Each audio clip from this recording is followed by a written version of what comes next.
बिस्मिल्लाहिर्रहमानिर्रहीम। आज की इस वीडियो में हम बात करेंगे कि एप्लीकेशन जो दरख्वास्त है पार्ट 1 में वो कैसे लिखी जाती है। हम आपको वो तरीका बताएंगे जिसमें आप पूरे नंबर ले सकते हैं। ये 10 नंबर की होती है और इसमें नंबर कटने के चांस बहुत ज़्यादा होते हैं। हम आपको वो तरीका बताएंगे जो कि बोर्ड चाहता है या बोर्ड कहता है कि ऐसा तरीका हो तो आप पूरे नंबर दे सकते हैं। उसमें कुछ चीज़ें ज़रूरी हैं वो नोट कर लीजिएगा और उसके बाद मवाद की बात आएगी तो हम फिर उस अगली वीडियोस में आपको बताएंगे कि कौन सी एप्लीकेशन जो है वो उसका मवाद कैसा होना चाहिए। इसमें हम सिर्फ आपको बताएंगे कि इसकी प्रेजेंटेशन क्या है, कैसे करनी होती है, कौन सी चीज़ कहाँ लिखनी होती है और उसके बाद हम आपको जो शीट पे की होगी, जो बोर्ड की जैसे कि शीट होती है, उस शीट पे जिस बच्चे की टॉपर बच्चे की होगी उसको आपको वो दिखाएंगे भी ठीक उसी तरह जिस तरह हमने पहले मुकालमे में आपको दिखाया है। मुकालमा हमने आपको यहाँ पे समझाया था और उसके बाद एक टॉपर बच्चे का जो शीट पे लिखा है किस तरह लिखा है, कितना लिखना था, लेंथ कितनी थी, वो आपको बताया था। इसमें भी हम आपको बताएंगे कि एप्लीकेशन है क्या, इसकी लेंथ कितनी होनी चाहिए और कौन सी चीज़ है, किसके कितने नंबर है और पूरे नंबर यानी कि 10 नंबर की ये होती है तो 10 के 10 नंबर कैसे लिए जाते हैं। सबसे पहले तो हम देखते हैं कि एप्लीकेशन कौन सी है, हमें कौन सी लिखनी चाहिए, या एक हम फर्ज कर लेते हैं कि ये एप्लीकेशन है और उसको आपने कैसे लिखना है। हम फर्ज करते हैं कि एप्लीकेशन आती है प्रिंसिपल के नाम। आज हम सिर्फ प्रिंसिपल के बारे में बात करेंगे, प्रिंसिपल के नाम एप्लीकेशन की, और दूसरे महकमा जात उनकी कैसे, वो हम अगली वीडियो में बात करेंगे। जी देखिए, सबसे पहले देखते हैं प्रिंसिपल के नाम। फर्ज करें आपको आती है प्रिंसिपल के नाम फीस माफी, फीस माफी की दरखास्त लिखिए। फर्ज करें ये दरखास्त आपको आती है।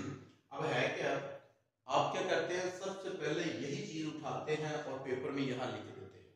इसके लिखने की कोई जरूरत नहीं होती, टाइम वेस्ट होता है। आप लिख देंगे इसको, ना वो टिक करेगा चेक करने वाला, ना इसको कोई वो अपना नंबर देगा, ना इससे कोई होते हैं। आपने सिंपल क्या करना है, ये पिछली वीडियो की तरह ही ये जो है वो मैं एज ए मार्कर इस्तेमाल करूंगा, नीला नीला मार्कर, और ये नीली स्याही वाला इंक पेन यूज करूंगा। इसको आप इंक पेन समझे और इसको मार्कर समझे। जो मैं इससे लिखूंगा वो आपने मार्कर से लिखना है और जो इससे लिखूंगा वो आपने पेन से लिखना है। सबसे पहले दरमियान में सफे के आपने लिखना है सवाल नंबर। सवाल नंबर एप्लीकेशन का 7 नंबर पे होती है ये, तो आपकी 7 नंबर लिखे, या आपके कॉलेज में कोई टेस्ट वगैरह हो रहा है उसमें जो नंबर होगा वो लिखे। जिस सवाल का जो नंबर होगा सफे के दरमियान में इससे लिख देना है। इसके नीचे लाइन लगाने की कोई जरूरत नहीं है, जो लाइन लगी होगी शीट के ऊपर उसके ऊपर आपने लिख देना है। 2 नंबर आपके इसी के अंदर है, किसके नाम लिखनी है, किस उन्वान से लिखनी है। ये दोनों का एक एक नंबर होता है। इनको लिखना कैसे है वो आप नोट कर लें, उसी हिसाब से लिखेंगे। ये बोर्ड का वो तरीका जो मैं बताने लगा हूँ, इसमें ऐसा होगा तो कोई गलती नहीं होगी। सबसे पहले आपने प्रिंसिपल को मुखातब जो करना होता है बाखिदमत से वो लिखना होता है। मुखातब आगे करेंगे हम, ये देखें पहली लाइन में एक ही लाइन में ये चीज आनी चाहिए। आप लिखेंगे, लिखने के बाद नीचे वाली लाइन से बाखिदमत, बाखिदमत जनाब प्रिंसिपल। अब प्रिंसिपल लिखने के बाद आप क्या करेंगे, एक कोमा लगाएंगे यहाँ पे। कोमा लगाने के बाद अब वो प्रिंसिपल कहाँ पे है, कॉलेज में होता है जाहिर है, तो कॉलेज का नाम लिखेंगे। लेकिन कॉलेज का नाम क्या होना चाहिए, गवर्नमेंट कॉलेज होना चाहिए। अगर आप किसी प्राइवेट कॉलेज में पढ़ते हैं तो उसका ना लिखें, वो इम्पैक्ट अच्छा नहीं होता। लिख सकते हैं लेकिन वो अच्छा नहीं होता, इसलिए आप यहाँ पे लिखेंगे गवर्नमेंट कॉलेज, गवर्नमेंट कॉलेज। और उसके बाद फिर कोमा।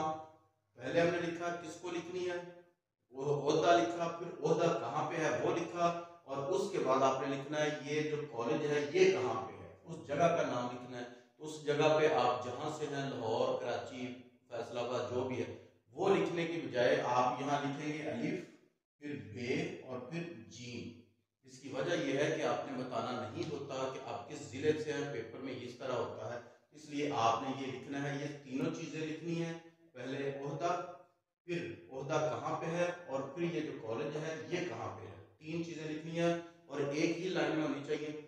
अगर इनमें से कोई एक लफ्ज जी भी नीचे आ गया तो आपका क्रॉस हो सकता है, इसलिए आपने इसको एक ही लाइन में लिखना है। क्यों, क्योंकि इसी तरह इसका तरीका है और इसका एक नंबर है। इस चीज का 1 नंबर है। इसमें वो गलती क्या कर सकते हैं, सुन लें। सबसे पहले क्या होगा, बाखिदमत जनाब प्रिंसिपल आप लिखते हैं, ये देखें बाखिदमत जनाब प्रिंसिपल, और उसके आगे लिख देते हैं साहिब। अब साहिब लिखना गलत है, ये दोनों चीजें एक ही मानी जाती हैं, इसलिए या तो ये लिखें या ये लिखें। हमने यहाँ पे जनाब लिख लिया है तो उसके आगे साहिब नहीं लिखा। आपकी पहली गलती तो ये हो सकती है कि आप ये लिख सकते हैं, इसको लिखा है तो फिर ये ना लिखे, और अगर ये लिखना है तो ये ना लिखे, दोनों में से एक लिखे। ये बोर्ड कहता है जिसने 2 लफ्ज लिखे हुए हैं दोनों गलत करते हैं। उसके बाद क्या होगा, उसके बाद गलती ये हो सकती है गवर्नमेंट आप इस तरह लिख देते हैं, ये देखिएगा जरा, आप गवर्नमेंट इस तरह लिखा जाता है, इस तरह लिखते हैं, जबकि ये नून भी है, यहाँ पे आपने इसको यहाँ भी नून बनाना है, तो फिर ये आपका दुरुस्त होगा। अगर वो ना होगा तो इसको गलत सफर किया जाता है, उसका नंबर नहीं मिलता। और उसके बाद ये कॉमें जो है ये जरूरी नहीं है, लेकिन इससे इम्पैक्ट ये पड़ता है कि बच्चे को पता है 3 बातें हैं, इन तीनों को कॉमों से अलग-अलग किया होगा, तो इसका इम्पैक्ट पड़ता है, इसलिए जरूर लिखें। ये आपका हो गया। और उसके बाद आपने लिखना है उन्वान, और उन्वान क्या है, जो उसने आपको दिया है, ये भी इसके अंदर है, जिसको लिखनी है वो भी अंदर है। और इसके बाद आपने यहाँ पे मार्कर के साथ लिखना है उन्वान, और उन्वान के बाद ये 2 डॉट लगाने हैं। ये वाली अलामत, ये वाली, ये गलत है, इसे हम तफसीलिया कहते हैं, और इसको हम कहते हैं राब्ता, जिसे कॉलम कहते हैं आप इसमें अपने इंग्लिश में, तो अंग्रेजी में इसे कॉलम कहते हैं, लेकिन इससे हम कहेंगे राब्ता की अलामत है। ये आपने लगानी है, ये लगा दी तो नंबर कट सकता है, इसका भी 1 नंबर है। उसके बाद आपने जो उसने दिया हुआ है वही उठा के यहाँ लिख दे।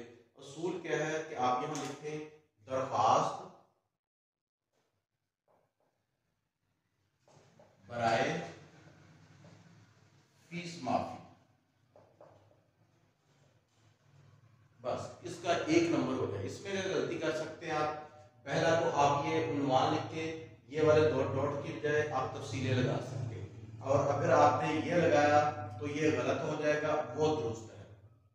दूसरी गलती ये है, आप ये अलामत अगर लगाते हैं तो इसको आप नीचे वाली लाइन पे लिख देते हैं, नीचे वाली लाइन पे लिखना भी गलत है, इसी के सामने लिखना है, इसी लाइन में लिखना है।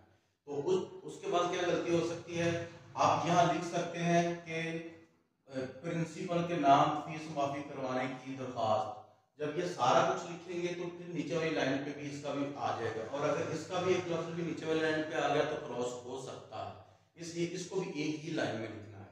और ये उसने अल्फाज लिखे, अगर आप दरख्वास्त बराए फीस माफी ना समझ आए तो आप लिख सकते हैं, उसने लिखा है प्रिंसिपल के नाम फीस माफी की दरख्वास्त लिखिए, तो आप क्या करेंगे, यहाँ से फीस माफी से लेकर की दरख्वास्त यहाँ तक, ये वाले 2 और ये वाले सेम इसी तरह उठा के यहाँ लिख दो। हर दरख्वास्त में, हर एप्लीकेशन में ऐसे ही होता है, जो उसने चीज दी है सेम उठा के यहाँ लिख दो। बेहतर यह है दरख्वास्त बराए लिखें, उसके बाद लिखें जो भी आपका उसने मौजूद दिया हुआ है, जो उन्वान दिया वो लिखें। नहीं समझ आती तो जो उसने दिया हुआ है उठा के उसे यहाँ लिख दे, तो 1 नंबर हो जाएगा। अब ये गलतियां यहाँ भी हो सकती है, वो भी हमने बता दिया, जो यहाँ होती है वो भी बता दिया। अब इस लाइन का भी 1 नंबर है, अगर ये आपकी गलतियां नहीं हैं तो। उसके बाद आपने यहाँ नीचे वाली लाइन पे लिखना है जनाबे आली। अब जनाबे आली के बाद ये अलामत लगा देनी है, गौर से सुन ले। ये जो चीज है जनाबे आलिया, अक्सर स्टूडेंट्स क्या होती हैं, जो फीमेल होती हैं लड़कियां, ये लिख देती हैं, और ये वाला गलत है, और ये लफ्ज बकायदा बोर्ड लिख के भेजता है कि जिसने ये लफ्ज लिखा है आलिया उसको खत्म कर दे। बात का क्या कहते हैं, जनाबा आलिया या जनाबा आली, या इसकी जगह पे भी आलिया लिखा जाता है, तो ये भी गलत है। क्यों गलत है, ये लफ्ज भी बोर्ड ने भेजा है, बोर्ड कहता है इन दोनों को जिसने भी लिखा वो गलत करते हैं। और उसके आगे ये अलामत नदाया की अलामत है, ये किसी को मुखातब करे, यहाँ मुखातब कर रहे हैं प्रिंसिपल को, तो ये अलामत लगानी है। अब कुछ लोग कहते हैं कि इसको दरमियान में लिखें, सफ़े के मिडल में, तो हर्ज कोई नहीं है, या तो आप दरमियान में लिख सकते हैं या इस साइड पे लिख सकते हैं। दरमियान में लिखने का एक नुकसान होता है, वो ये है, फर्ज करें कि आपका ये सफ़ा है, हमने फर्ज कर लिया कि ये सफ़ा है आपका, जैसे वो शीट है ये भी शीट है। अब आप दरमियान में लिखते हैं जनाबे आली, तो कुछ बच्चे ऐसे भी लिख देते हैं, तो अब ये इस साइड पे आ गया, यहाँ दरमियान में आ जाए कोई हद नहीं, यहाँ आ गया तो उस तरह उसने क्रॉस कर दिया, तो इसलिए इससे परहेज करें, इसको या तो बिल्कुल दरमियान में लिखें या फिर इस साइड पे लिख दें। इस साइड पे लिखने से गलत नहीं होगा, यहाँ तक भी आ गया तो कोई हर्ज नहीं, इसलिए आप इसको यहाँ लिख दें बेहतर है, और दरमियान में लिखना चाहें तो भी हर्ज नहीं। उसके बाद आप क्या करते हैं, सारे पेपरों में आप ऐसे करते हैं कि जहाँ पे ये हेडिंग आप समझे, तो इसके बाद आप क्या करेंगे, आप यहाँ से लिखना शुरू कर देंगे। तो यहाँ से लिखना जो है वो गलत होता है। हमने ये जो है जिसमें मैं ये लिख रहा हूँ, ये शीट बनाई है, जो आपकी शीट है, ये सारी शीट है, और ये जो नीला है ये हमने हाशिया लगाया, नीला मार्कर, ये आपकी शीट है और नीले से हमने हाशिया लगाया हुआ है। और अब इस हाशिए को आपने देखते हुए जहाँ पे आपकी हेडिंग हो, फिजिक्स, केमिस्ट्री, बायो, मैथ, कोई भी आपकी किताब है, उसमें अगर आपने लिखना है तो जब आप हेडिंग देते हैं, हेडिंग के बिल्कुल नीचे से लिखना शुरू नहीं करते। आप कोई भी किताब अभी आपके सामने पड़ी है तो उठा के देखिए, उसको फाइल के तौर पर खोलें, ऐसे खोलें जहाँ से मर्जी, जो भी पैराग्राफ स्टार्ट होगा वो यहाँ से स्टार्ट होता है। जो आपने भी इसी तरह करना है। यहाँ से मतलब ये है, जो आपका ये हाशिया है, इससे आगे इंच या 1.5 इंच, जिसे आप एक टैब कहते हैं, कंप्यूटर वाले जानते हैं, एक टैब देंगे तो आपने लिखना शुरू कर देना है। अगर ना समझ आए तो आपने थोड़ी सी जगह छोड़नी है इस हाशिए से, इंच 1.5 इंच, और फिर यहाँ लिखना है। अब यहाँ आपने लिखना क्या है, इस जगह पे आप लिखेंगे मोदबाना गुजारिश है कि, अब यहाँ आप लिख दे। अब मोदबाना गुजारिश या निहायत अदब से गुजारिश है, निहायत अदब से इल्तमास है, इस तरह के लफ्ज आपने लिखने हैं। कोशिश ये करें कि इसके इन्हीं अल्फाज से इब्तिदा करें और इस है कि इसके फौरन बाद अपना मुद्दा बयान करना शुरू कर दें। ये आप अपना मुद्दा बयान कर दें और लास्ट पे आके एक जुमला लिखना है। इसको टोटल जो है कहा जाता है कि 3 पैराग्राफ बनाने, लेकिन अगर आप 3 पैराग्राफ ना बनाएं, एक ही पैराग्राफ बना लें तो कोई हर्ज नहीं है। बोर्ड इसमें पाबंदी नहीं लगाता, वैसे ये 3 होने चाहिए, लेकिन बोर्ड की तरफ से कोई पाबंदी नहीं है, आप एक ही पैराग्राफ बनाएं। लेकिन इसको लिखना कैसे है, कितना लिखना है, जब आप यहाँ से शुरू करें, आपने स्टार्ट से किया एक लाइन पे ये, फिर ये, अब यहाँ क्या होता है, ये मार्कर से लिखना है, ये भी मार्कर से, ये भी मार्कर से। अब बच्चों के बाद यहाँ पे मिक्स हो जाते हैं, क्योंकि मार्कर मोटा होता है, ये मिक्स हो रहे होते हैं, तो आप इनमें से किसी जगह पे एक लाइन छोड़ दें तो कोई हर्ज नहीं है, आप छोड़ सकते हैं। और उसके बाद आपने ये तीनों लाइनें लिखी, उसके बाद जहां से आपने स्टार्ट किया है, कोशिश करनी है कि सफ़े के पहला जो भी आपका सवाल हो, जहां भी सवाल करें, नए सफ़े से ये सवाल शुरू करें, और जब ये लिखना शुरू करें तो इस मवाद को अगले सफ़े पर जाना जरूरी है। ये इसकी लेंथ है, ये इसकी लंबाई है, इसको अगले सफ़े पर लेके जाना है, इसी मवाद को। और मवाद की चाहे एक लाइन जाए, चाहे 2 जाए, चाहे 4 जाए, जितनी मर्जी है, इस मवाद की अगले सफ़े पर एक आध लाइन लेके जानी है। और उसके बाद जब आप खत्म करेंगे, फर्ज करें आप अगले सफ़े पर चले गए, आपने ये लिख दिया है, तो अब आपने इसी पेन के साथ ही अलहदा पैराग्राफ ये जरूर बना लें, चाहे यहाँ से बना लें, चाहे दरमियान में लिख दें, खुदा आपका इकबाल बुलंद करे। कोई भी दुआया कलमा आप लिख सकते हैं, खुदा आपका इकबाल बुलंद करे, अल्लाह ताला आपको इसका अजर दे, वगैरह वगैरह, कोई खुदा आपका इकबाल बुलंद करे। अब ये आप यहाँ से भी शुरू कर सकते हैं, दरमियान में भी लिख सकते हैं, इधर भी आ जाए, कोई हर्ज नहीं है। लेकिन ये कोशिश करें कि अलहदा लिखें, जैसे आप ऐन नवाज़िश होगी हम लिखते थे, वो इसमें एतराज़ है, कुछ कहते हैं सही है, कुछ नहीं, तो वो आपको पता भी है जुमला कैसा है, तो इसलिए आप ये लिख लें।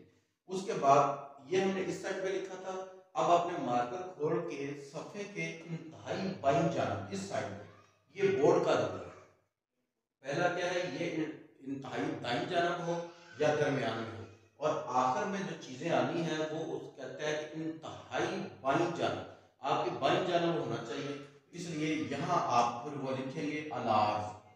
अब अलार्ज पे भी कुछ लोगों को एतराज है, लेकिन बोर्ड कहता है अलार्ज लिखा है तो आप नंबर दे सकते हैं।